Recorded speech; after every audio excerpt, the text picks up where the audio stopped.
السلام عليكم، مرحبا بكم معايا في قناة عالم مريم للطبخ. نتمنىكم تكونوا بصحة جيدة. اليوم جبت لكم وصفة جديدة. غادي نحضر معكم جراتان بالكرومب بالإضافة إلى بعض الخضر، وكيف ما كنعرفوا العديد من الناس وليداتنا ما كيبغيوش الكرومب، وفي هذه الوصفة جبت لكم طريقة اللي غادي نقدم لكم الكرومب بطريقة جديدة ولذيذة. تابعوا معايا المكونات وطريقة التحضير. واول حاجه غادي نبدا بها هي بطاطا. عندي هنا 2 كيلو ديال البطاطا قطعتها شكل مربعات. غادي نضيف عليها شويش ديال الزيت وشويش ديال الملح. انا ما غادي نقليهاش، غادي ندخلها الفران. صافي دابا غادي ندخلها الفران وغادي نمشي نوجد الحشوه ديالي. هنايا وضعت واحد المقله فيها زيت نباتيه، عملت واحد البصله كبيره شلطتها، وغادي نزيد واحد فلفله حمراء فلفله صفراء تا هما مقطعين مربعات، وغادي نقلب الكل نخليهم تيتشحروا مزيان. هنايا بعد ما تشحروا لي غادي نزيد عليهم واحد العريش ديال يازير، شويش ديال الملح، عندي نص معلقه ديال الفلفل الاسود او ابزار، وعندي نص معلقه ديال القزبر يابس، وعندي معلقه ديال الثوم بودره، اذا ما كانتش ممكن نعوضوها بفصوص ديال الثومه 2 أو 1، وعندي معلقه ديال صلصه السوجه. غادي نخلط الكل مزيان تيتقلى لنا، وهنا غادي نضيف عليه العطريه ديال الدجاج.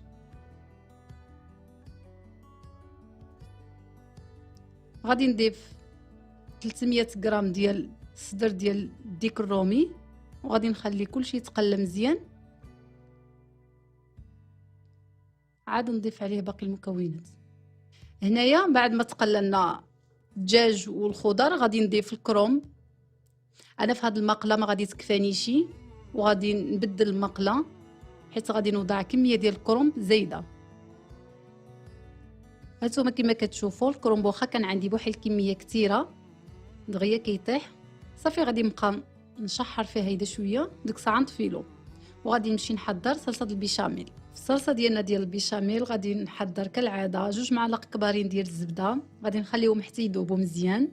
غادي نضيف عليهم 2 معالق ديال الطحين او الدقيق الابيض، وغادي نبقى نحرك فيه. غادي نضيف عليهم نصف لتر ديال الحليب تدريجيا شويه بشويه، ومع التحريك المستمر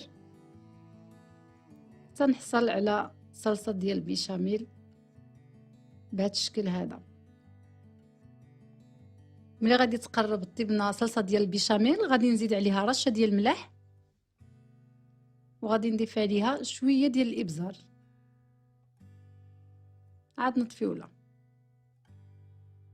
بعد ما وجدوا لي المكونات ديالي كاملين جبت واحد المول اللي غادي ندخلو الفران، وضعت فيه نص كميه ديال البطاطا. غادي نحاول نوزعها في المول كامل.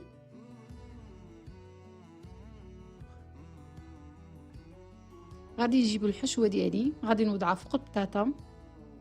هانتوما كما كتشوفوا هاد الحشوه كتجي لذيذه بزاف، ما كيبقاش يبان الكرومب نهائيا. صافي غادي نوزعو على المول كامل.